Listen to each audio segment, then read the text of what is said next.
Olá, meus amigos, você que está chegando aqui pela primeira vez, você que acompanha o canal do Centro Espírita Irmã Rosa, sejam todos especialmente bem-vindos.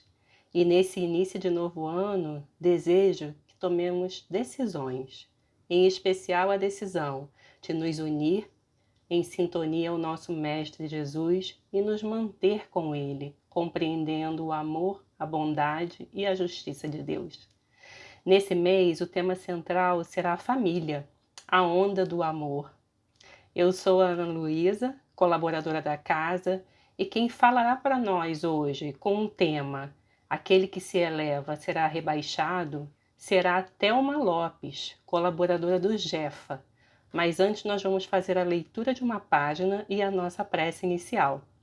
A página de hoje se refere a mensagens de luz de Joana de Ângeles, psicografada por Divaldo Franco. E o título é Humildade Sempre. Alegra-te por fazeres parte da grandeza indescritível do universo. Não te subestimes a ponto de constituir-te uma nota dissonante nesta sinfonia de incomparável musicalidade. Busca sintonizar-te com a melodia que paira no ar, vibrante, afinando-te com a glória da vida. Engrandece-te na ação das coisas de menor monta, apequena-te quando diante das expressivas realizações que promovem os pruridos da vaidade e desarticulam as peças da simplicidade.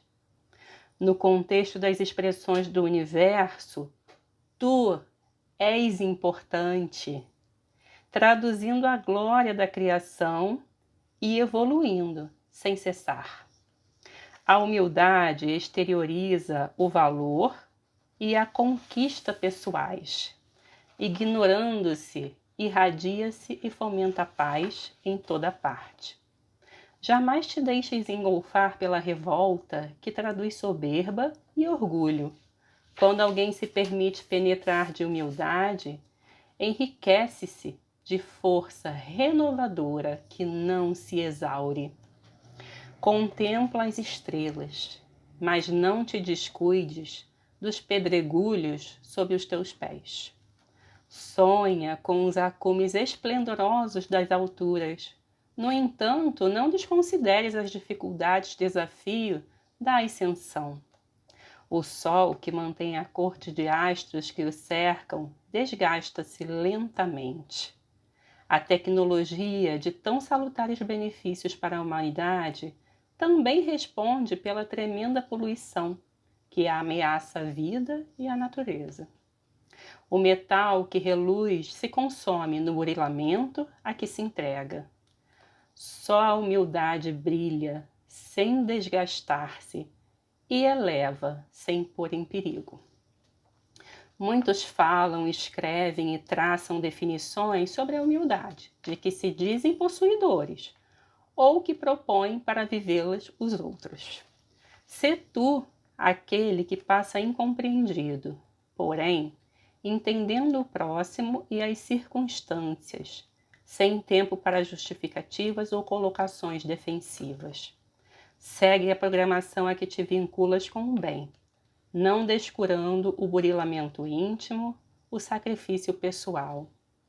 Se outros pensam em contrário à tua atividade, cala e prossegue. Cada qual responde a si mesmo, pelo que é e pelo que faz. A humildade difere da humilhação. Uma é luz, a outra é treva. A primeira eleva, a segunda rebaixa. Investe-te da segurança de que na terra ainda não há lugar, ou pelo menos compreensão, para a verdadeira humildade de que Jesus se fez o protótipo por excelência. E olhos nele, postos, ignora o mal e os sequazes dos maus, não revidando nem magoando ninguém, embora ferido, em sofrimento intenso, na certeza da vitória plena e final, após a larga travessia pelo oceano das paixões dilacerantes. Agora, meus amigos, Vamos orar. Vamos elevar o nosso pensamento ao nosso Mestre amado Jesus, nosso melhor exemplo de humildade, amor incondicional e bondade divina.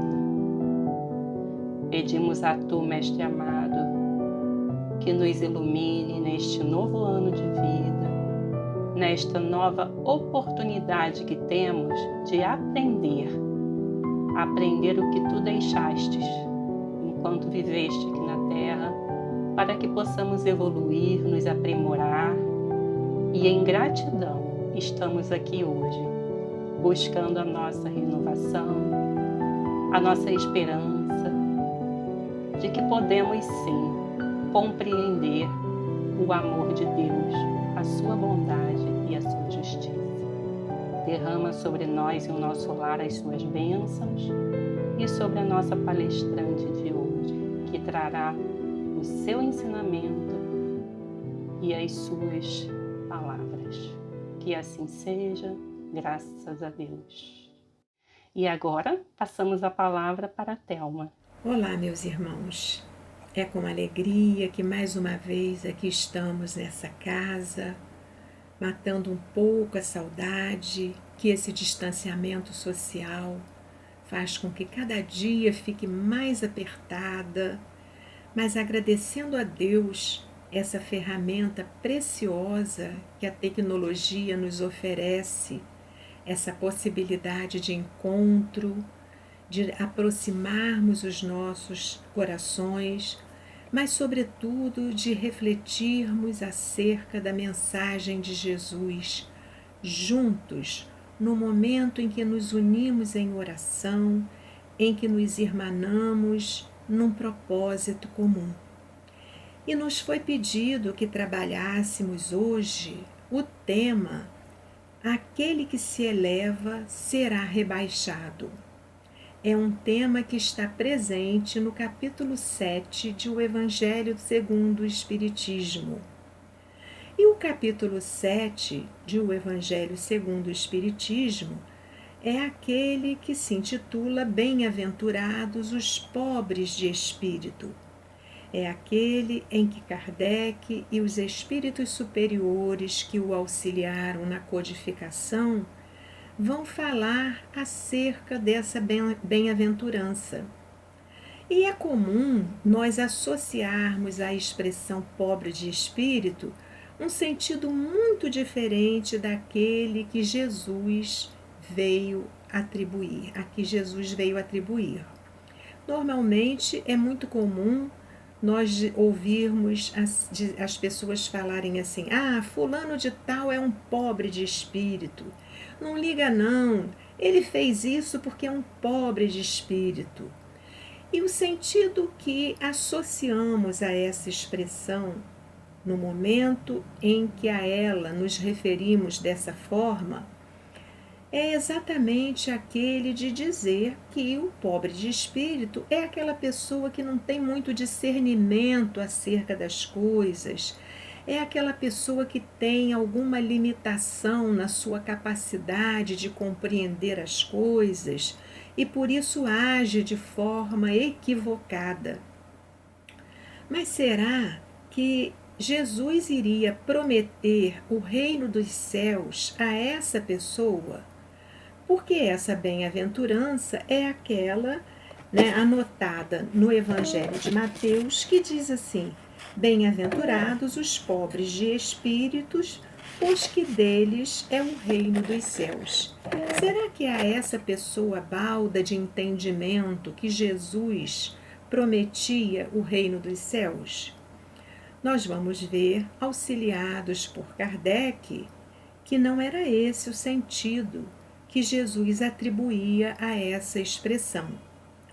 Quando Jesus promete esse estado de felicidade, que o reino do céu simboliza, quando ele promete aos pobres de espírito esse estado de felicidade, na verdade ele faz uma referência às pessoas que pelos seus esforços já conquistaram a virtude da humildade. Então, esse estado de felicidade estaria associado a todo aquele que vivenciasse aqui na Terra essa virtude da humildade. E vamos ver, não é, meus irmãos, que é uma das virtudes mais difíceis de nós conquistarmos. Porque fato é que todos ainda temos o seu contrário de forma muito forte, muito presente em nossas vidas. Estamos ainda no momento da nossa evolução espiritual que o que mais grita em nós ainda é o orgulho. Os nossos atos, as nossas ações do dia a dia são muito reveladores ainda da presença do orgulho em nossas vidas. E Kardec vem nos lembrar que a primeira manifestação de orgulho, ou uma das manifestações de orgulho, que é muito comum nós verificarmos, sobretudo naquelas pessoas que se acham muito donas de si, que se acham muito superiores, que se acham muito sábias, é exatamente a negação da existência de um ser superior, é a negação de Deus. Toda pessoa, ou a maioria das pessoas, porque não vamos generalizar, a maioria das pessoas que são intelectualmente brilhantes, ou que já fizeram conquistas, que já se projetaram no campo do saber, no campo social de uma forma geral, que são pessoas já muito bem postas socialmente, né? Mas sobretudo que se julgam muito superiores, essas pessoas ainda têm muita dificuldade de entender que acima delas há um ser superior, há tudo presidindo, que tem pleno conhecimento, que tem plena sabedoria, que tem todas as virtudes em grau máximo. Para o orgulhoso, compreender isso ainda é muito difícil. E se o orgulhoso é aquele que tem ainda dificuldade em compreender, em aceitar a existência desse ser superior, como pretender que ele consiga vislumbrar a possibilidade de algo depois do túmulo, de uma outra existência, de uma outra vida, da vida espiritual? Então, o que acontece é que, quando adentra a verdadeira vida, esse que alimenta esse sentimento de orgulho, que o impede de aceitar a existência de um Deus comandando as nossas vidas, de um Deus Pai amoroso e bom, de aceitar que a vida não termina com a morte do corpo, ele se depara com a sua realidade. E aí o choque é muito grande.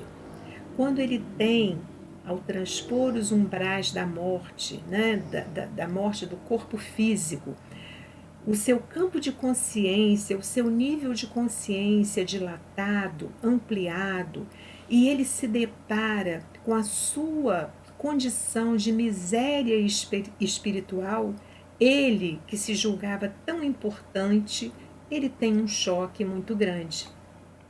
E é sabendo, é conhecendo profundamente a natureza humana, que Jesus vem falar para nós acerca da importância da conquista dessa virtude que ainda está tão distante de nós, não é? Quando ele vem nos lembrar, quando ele vem falar para nós que todo aquele que se eleva será rebaixado, ele vem fazer para o povo daquela época, para aqueles seus compatriotas, para aqueles que o acompanhavam naquelas peregrinações que ele fazia, com aquelas pausas para deixar para todos as suas lições, ele vem fazer um alerta que é dirigido a todos nós ainda hoje, mais de 2000 anos depois. Porque fato é que muitos de nós ainda nos julgamos, não é, importantes, ainda nos julgamos pessoas extremamente importantes nesse contexto em que estamos inseridos. E vamos então ver, né, a passagem contida inicialmente no nesse item 3, que diz exatamente assim para nós. Por essa ocasião, os discípulos se aproximaram de Jesus e lhe perguntaram: quem é o maior no reino dos céus? E nesse momento, diante dessa provocação feita pelos seus discípulos, o que foi que Jesus respondeu a eles?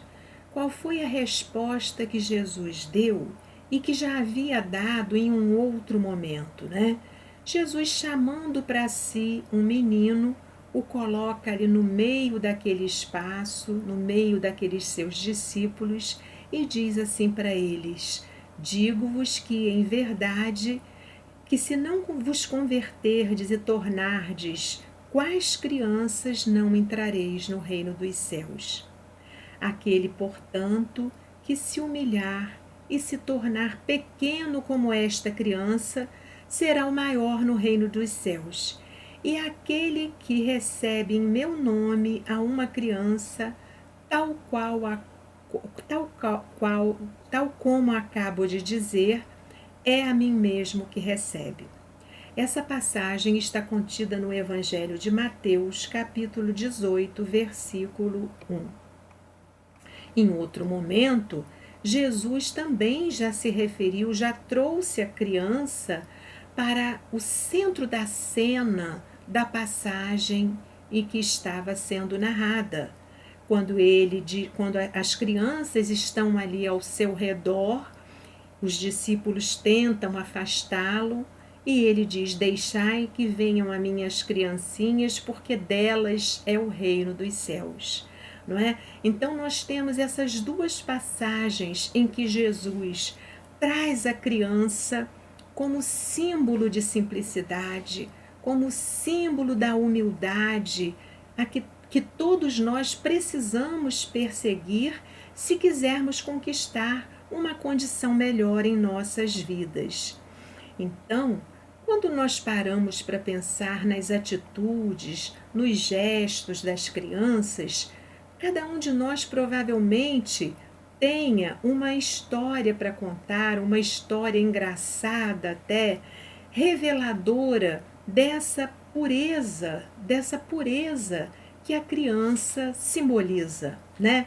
Então, a proposta de Jesus para que nós alcançássemos essa condição de bem-aventurança é exatamente nos tornarmos simples, humildes, como essa criança. Mas é importante que a gente veja primeiro, né, que reino dos céus é esse a que Jesus se refere. E aí nós vamos nos deparar com uma diferença de compreensão que existia, né, para os judeus daquela época, que entendiam o reino dos céus como um lugar materializado, que entendiam que para conquistar aquele reino era, né, que o reino para eles seria essa situação de privilégio e que para conquistar bastaria estarem atentos a fórmulas exteriores, estarem atentos à observância de algumas regras, né? E aí nós vamos ver com Jesus que, na verdade, a conquista desse reino dos céus não se dá por nenhuma prática exterior, por nenhum culto exterior, por nenhuma fórmula que se adote como conduta. Mas esse reino dos céus, né, na visão de Jesus, na proposta de Jesus para as nossas vidas, é aquele reino que chega, né, a partir desse movimento interior, íntimo, que todos precisamos fazer de mudança, de paradigmas, de valores. Então, nesse conflito de visão de reino dos céus para os judeus, né, que eram muito apegados ainda a práticas exteriores, né, como, por exemplo, o respeito ao sábado, como aquela prece que se elevava em voz alta em praça pública ou dentro do templo, né? Nesse conflito que nós vamos ver entre o que os judeus pensavam e a proposta transformadora de Jesus para as nossas vidas, é que nós vamos perceber o quanto a mensagem de Jesus, que subvertia aquela situação vigente, né, que subvertia a compreensão daquele povo, o quanto essa mensagem se tornou para eles ameaçadora. Porque, na medida em que se implantasse no íntimo das criaturas, né, esse processo de transformação, toda a sociedade seria automaticamente modificada. E será que era interessante essa mudança? Será que era interessante que novos valores se estabelecessem? Então, a conquista desse reino, né, desse reino dos céus, segundo, né, a proposta de Jesus, não dependia de programas externos, mas sim desse movimento interno a que ele veio convidar a todas as criaturas que o seguiam. Então, se tornando uma proposta ameaçadora, foi que não hesitaram os sacerdotes da época em levá-lo à crucificação, não é? Então, quando Jesus coloca no meio da sala aquele menino, né, simbolizando a pureza, ele vem nos falar dessa simplicidade que todos nós precisamos perseguir em nossas vidas. E aí a gente se lembra de algumas histórias, né, da época da infância. Por exemplo, eu tinha um irmão já falecido que era uma criança muito arisca, muito esperta, mas que, no auge dessa sua simplicidade, fez com que vivêssemos uma situação muito interessante, muito engraçada, e eu me lembrei quando estava alinhavando essas ideias para compartilhar com vocês. Antigamente, morando numa cidadezinha, né, do interior, aqui do entorno do estado do Rio, era muito comum na minha época, que já sou um pouco antiga, né, e longe dos grandes centros, passarem aquelas pessoas vendendo coisas de porta em porta, né? Eram chamados os mascates, eles vendiam de tudo. E aí, um belo dia, a minha avó, que tomava conta da gente para que a minha mãe trabalhasse, quando foi atender, né, aquela pessoa que batia a porta, a pessoa perguntava: mas a senhora tem geladeira? A minha avó respondia: tem. Tem televisão? Tem. Tem liquidificador? Todas as perguntas que o mascate formulava a ela sobre a posse de bens materiais, para se ver livre daquele homem que estava inconveniente ali no momento em que ela queria fazer o seu almoço, ela foi dizendo que tinha. E aí, mal a minha avó virou as costas, o meu irmão chamou assim, né, de volta o mascate e falou assim: moço, é mentira, aqui em casa não tem nada disso. Então a gente pode observar que uma conduta como essa, né, é uma conduta extremamente reveladora da simplicidade e da pureza que está no coração de uma criança. Será que um adulto seria capaz de fazer isso, né? De colocar uma outra pessoa, um familiar, numa situação tão difícil diante de um terceiro? E aí, nós vamos ver, né, que, na verdade, ter simplicidade é compreender o que é essencial para satisfazer as verdadeiras necessidades da vida. o que é ter simplicidade, é saber o que é necessário, o que é necessário realmente para a nossa vida. Aquele que é simples não cria necessidades artificiais. E essa pandemia está servindo muito para que todos nós vejamos o que é realmente importante nas nossas vidas, né? Como nós estamos aprendendo com ela. Como nós estamos vendo que criávamos necessidades que, na verdade, não eram reais, que eram necessidades fruto, né, de uma distração nossa, de um envolvimento nosso com o mundo material, muito além do que era necessário para a nossa vida, né, do que era até mesmo conveniente para as nossas vidas. E aí, por isso que desse momento doloroso, nós não temos nenhuma dúvida do quanto estamos tirando lições, do quanto estamos aprendendo.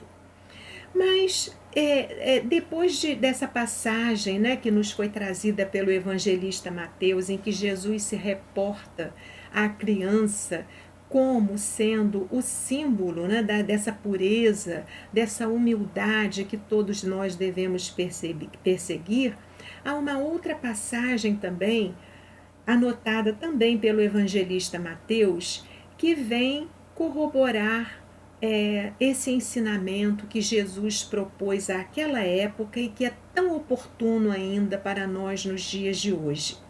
É aquela passagem em que o evangelista diz que a mãe dos filhos de Zebedeu se aproximou dele, de Jesus, né, com os 2 filhos e o adorou, dando a entender que queria lhe pedir alguma coisa. Zebedeu era um comerciante de pescado próspero ali à época, né? Era um galileu que comercializava o pescado, mas ele tinha uma situação de vida boa. E ele era pai de Tiago e de João, 2 apóstolos de Jesus. E a mãe dos 2 chegou perto de Jesus, e aí diz o evangelista que ela o adorou, dando a entender que lhe queria pedir alguma coisa. Então, diante dessa situação, Jesus dirige-se a ela e diz: "Que queres?" Aí ela, sem hesitar, diz para Jesus: "Manda que estes meus 2 filhos tenham assento no teu reino, um à tua direita e o outro à tua esquerda." Mas Jesus lhes respondeu: "Não sabes o que pedes." E dirigindo-se aos jovens, Tiago e João, diz a eles, né: "Podeis vós ambos beber o meu cálice, o mesmo cálice que eu vou beber?" E eles prontamente responderam: "Podemos." E aí Jesus replicou: "É certo que bebereis o cálice que eu beber, mas pelo que respeita a vos sentardes à minha direita ou à minha esquerda, não me cabe a mim vô-lo conceder. Isso será para aqueles a quem meu Pai o tem preparado."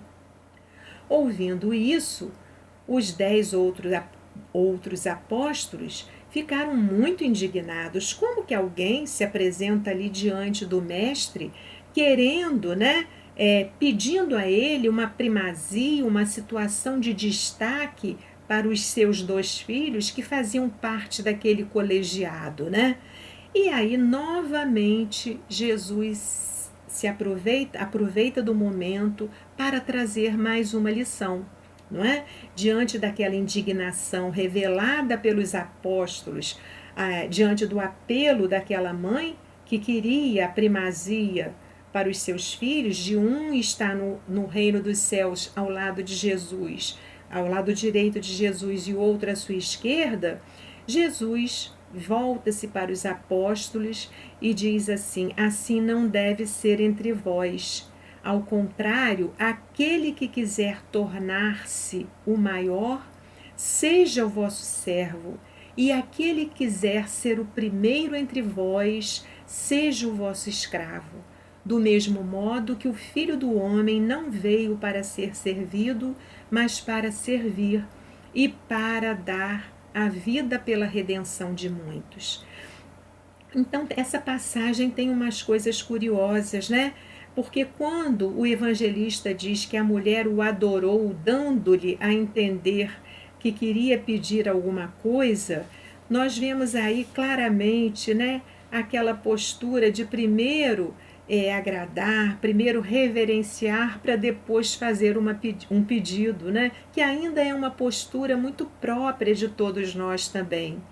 E há que se ressaltar aí também o orgulho dessa mãe, que para ela não bastava ter os filhos ali participando daquele colegiado, daquele núcleo de eleitos que tinham muito a aprender com o mestre, mas que, na visão dela, né, eles mereciam ter alguma distinção. E ela não, sem nenhum pudor, né, sem nenhuma sem nenhum constrangimento, se dirige ao mestre pedindo aquela primazia, né, de assentar, de que o mestre colocasse um dos seus filhos à sua direita e o outro à sua esquerda. E nesse momento nós vemos uma lição também dada por Jesus, que no momento em que aqueles filhos dizem que seriam capazes sim de beber do mesmo cálice, né, que seria a condição que Jesus propôs, né, para que eles tivessem assento, Jesus mostra para eles que acima dele está o Pai, que na verdade essa distinção quem poderia fazer era Deus, né? Ele diz que só o Pai poderia assegurar aquela distinção que aquela mãe pleiteava para os seus filhos, dando uma clara ideia de que também ele se submetia à vontade do Pai, que também ele entendia que a vontade do Pai era soberana a qualquer outra vontade, estava acima de qualquer outra vontade. E aí, quando Jesus propõe aquela lição para aqueles discípulos revoltados pelo pedido que aquela mãe havia feito, a lição que o mestre passa é que aquele que quiser ser o maior, que se torne servo do outro, mostrando claramente que nós estamos aqui para servir. Que essa distinção, que nós seremos distinguidos na medida dos esforços que fizermos para servir. E resgatamos, né, também nesse momento em que alinhavamos essas reflexões para compartilhar com vocês, aquela passagem do mestre também, reveladora da sua humildade e do seu espírito de serviço, né? Que é a passagem do lava-pés. No momento em que ali no seu derradeiro, nos seus dias derradeiros, né, está ali nos momentos que antecediam àquela ceia, né? E ele se propõe a lavar os pés dos discípulos. E naquele momento, era comum, né, ao povo da época, quando recebia alguém em sua casa, receber muito bem, faziam preparativos e procuravam acomodar o visitante da melhor forma possível. E como os caminhos eram muito poeirentos, era prática à época que logo se providenciasse, que logo os anfitriões se providenciassem, né, uma vasilha para que o viajante, o visitante, pudesse ter os seus pés lavados, e os servos ali daquela casa se apressavam em em tirar a poeira dos pés daquele hóspede. E quando Jesus propõe lavar os pés dos seus discípulos, é essa lição de humildade que ele quer passar. Mas também não é só a lição de humildade, é a lição de serviço. Né? Mais uma vez, ele se coloca ali na condição daquele que veio para servir. E quando Pedro recusa de forma intempestiva, né, que ele lhe lavasse os pés, achando aquele ato, né, absurdo, achando que é impossível, né, admitir que o mestre fosse aquele que lhe lavasse os pés, nós vamos ver Jesus aproveitando para reiterar a ele, né, essa lição que todos eles deveriam aprender naquele momento, que a condição de servidor é a condição que se espera do discípulo fiel. Nós vamos ver, resgatamos também do Evangelho segundo o Espiritismo, no capítulo 2, uma lição que é muito, uma mensagem que é muito reveladora dessa ilusão que se encontra aquele que, por ocupar uma posição de destaque no mundo dos homens, no mundo dos encarnados, né, acaba se equivocando e chegando no mundo espiritual numa condição muito difícil. Como não lembrar daquela mensagem assinada por uma rainha de França no capítulo 2 do Evangelho segundo o Espiritismo, em que ela vem narrar as suas desventuras, exatamente fruto do fato de ter se julgado muito importante, muito superior em função do título que ostentava aqui na Terra. Então ela fala, né, de uma forma muito comovida, que desilusão, que humilhação, quando em vez de ser recebida aqui como soberana, eu vi acima de mim aqueles homens que eu julgava insignificantes, aqueles que eu desprezava por não terem sangue nobre. Como eu compreendi então a esterilidade das honras e grandezas, né, com que eu me iludia aqui na terra. Eu compreendi quando cheguei aqui que para granjear um lugar nesse reino são necessários a abnegação e a humildade. Então, meus irmãos, que triste é a situação do espírito quando se depara com essa sua realidade espiritual, quando vê os equívocos que cometeu em função do seu orgulho.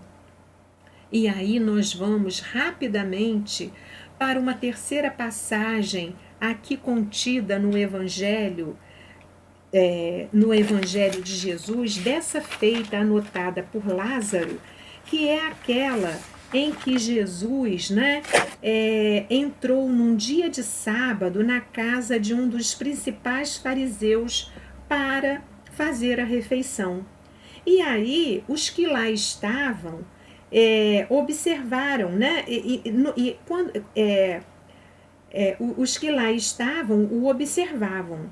Então, notando que os convidados escolhiam os primeiros lugares, ele propôs aquela parábola dos primeiros lugares, dizendo assim: quando fordes convidados para as bodas, não tomeis o primeiro lugar, para que não suceda que, havendo entre os convidados uma pessoa mais importante do que você seja retirado daquele primeiro lugar e seja colocado lá no último lugar. E Jesus finaliza essa passagem dizendo que todo aquele que se eleva será rebaixado e todo aquele que se abaixa será elevado. Então nós vemos nessa passagem aí, né, Jesus nos mostrando que, na verdade, né, é uma grande ilusão para nós pleitearmos esses primeiros lugares, esses lugares de distinção aos olhos dos homens. Porque quando nós chegarmos, se nós valorizarmos, né, esses primeiros lugares aqui, em se tratando de mundo material, do mundo das ilusões, nós vamos ter uma grande decepção quando chegarmos ao outro lado da vida. Porque, na verdade, né, nós não somos tão importantes quanto julgamos ser. Assim como aquela rainha de França, de uma forma muito sentida, veio trazer para nós o seu depoimento, revelando a sua condição espiritual, nós também poderemos, né? Se cultivarmos o orgulho, se alimentarmos o orgulho, nos deparar com essa realidade, né? Então, a mensagem de Jesus, essas histórias que nós vimos aqui de uma forma rápida, né, dele com os seus discípulos, foi uma mensagem para ontem, mas a mensagem de Jesus é atemporal. Ela vem alcançar os nossos corações ainda hoje, porque os problemas do homem de ontem continuam sendo, infelizmente, né, os mesmos problemas do homem de hoje. Então, quando Kardec perguntou aos espíritos, né, se perante Deus, lá na questão 803 de O Livro dos Espíritos, se perante Deus são iguais todos os homens, e os espíritos a ele responderam, né, que sim, que todos tendem para o mesmo fim, que Deus fez as suas leis para todos, né? Que Deus a nenhum homem concedeu a superioridade natural, nem pelo nascimento, nem pela morte, que todos são iguais. Os espíritos superiores vieram revelar que nenhum motivo há para que nós nos deixemos envolver por esse sentimento que, segundo eles, é o maior obstáculo ao nosso progresso. Porque lá no Livro dos Espíritos nós vamos ver, né, que o maior obstáculo, na questão 785, que o maior obstáculo ao nosso progresso é o orgulho e o egoísmo. E quando nós falamos o progresso aqui, nos referimos, né, a esse progresso moral que todos nós precisamos fazer, porque o progresso intelectual ele se efetua sempre, segundo disseram os espíritos superiores a Kardec. Então, se nenhum de nós, se a lei de Deus não nos distingue, não coloca nenhum de nós em posição de superioridade, é um grande equívoco nos acharmos melhores do que os outros, né? E a doutrina espírita ainda traz para nós, né, uma lei que nos nivela e que nos desvenda, né, o quão ilusória é essa impressão que todos nós alimentamos de sermos melhores do que os outros. E eu falo todos nós porque, se todos temos orgulho, em algum momento nós somos aqueles que desafiamos o outro que está numa posição de inferioridade. Nós somos aqueles que não hesitamos em dar uma carteirada, em dizermos você sabe com quem está falando, né?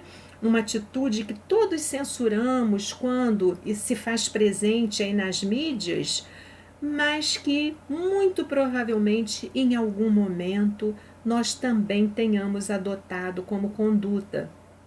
Então a reencarnação vem nos nivelar a todos e vem nos mostrar, sobretudo, que nós estamos aqui nesse presente momento desempenhando papéis e que esses papéis se alternam. Que hoje, se temos uma posição de destaque, uma posição de superioridade aos olhos dos homens, uma posição de projeção social, amanhã poderemos nós estar na condição de um pária da sociedade para fazermos o aprendizado necessário, aquele que não fizemos quando ocupamos essas posições de destaque e não aproveitamos a oportunidade. Finalizando as nossas palavras, gostaríamos de dizer, meus irmãos, que humildade não é uma virtude que esteja associada à condição de pobreza, porque, infelizmente, nós vemos também muitas pessoas que passam por privações, por dificuldades, né, materiais muito grandes, mas que revelam ainda uma soberba, um orgulho, né, que não aproveitam aquela condição em que estão situados ali para aprender, para fazer, né, a conquista dessa virtude da humildade. Quantos de nós já não teve oportunidade de, tentando ajudar alguém, se deparar com uma situação dessa, né? De alguém pobre, vivendo situação de penúria, ainda revelar um orgulho grande. E finalizando as nossas palavras, gostaríamos de fazer uma homenagem muito especial a esses homens de ciência que tanto têm colaborado nesse momento de forma anônima para trazer bem-estar para todos nós, para nos devolver a possibilidade da vida. Que momento bonito é esse que nós estamos vivendo nos dias de hoje, em que pessoas anônimas são resgatadas lá dos laboratórios e são trazidas para os holofotes da mídia para compartilhar conosco seu saber. Quantos de nós poderíamos, valorizar essas pessoas e como elas se mostram importantes para todos nós hoje em dia? São muitos os nomes que já passeiam pela nossa mente e a quem nós somos gratos. Pessoas que trabalham há anos, anonimamente, pelo bem da humanidade, sem fazer nenhuma propagação dos seus atos, sem divulgar, sem ostentar nenhuma soberba, diante das suas conquistas de auxílio, para a humanidade. Então, a eles, a nossa homenagem. E terminamos nessa nossa fala com uma fala do Caibar Schutel no livro Parábolas e Ensinos de Jesus, quando ele diz assim: os primeiros lugares espirituais não são aqueles em que somos honrados, mas aqueles em que nos colocamos para honrar. Não são aqueles em que somos servidos, mas os em que nos dão ensejo de servir. Que Jesus esteja conosco, meus irmãos.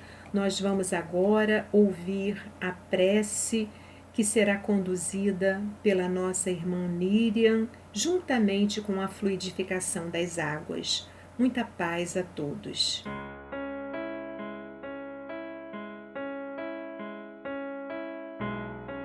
Amado Mestre Jesus, aqui estamos, Senhor, reunidos em Teu nome, ao final de mais um encontro, juntando os nossos corações ao Teu, elevando os nossos pensamentos ao Pai, que nos envia diariamente oportunidades de aprendizado, de crescimento. Envolvemos nesse instante, Senhor, todos os nossos irmãos e irmãs do mundo inteiro, que assim como nós, estão necessitando de um abraço, de um acolhimento e de esperança. Que a esperança possa ser o nosso norte junto aos Teus ensinamentos. Os espíritos amigos da casa da Irmã Rosa, que nos amparam e nos inspiram, aqui estão, Senhor, e pedimos o auxílio neste momento para a fluidificação das águas, para que penetrem em nosso ambiente, em nosso lar, essas vibrações amorosas e generosas que nos ajudam na renovação de pensamentos, de sentimentos. Agradecemos, amado Mestre, pelo dia de hoje e que possamos compartilhar esses benefícios que aqui recebemos com aqueles que cruzam o nosso caminho. Muita paz a todos, que assim seja.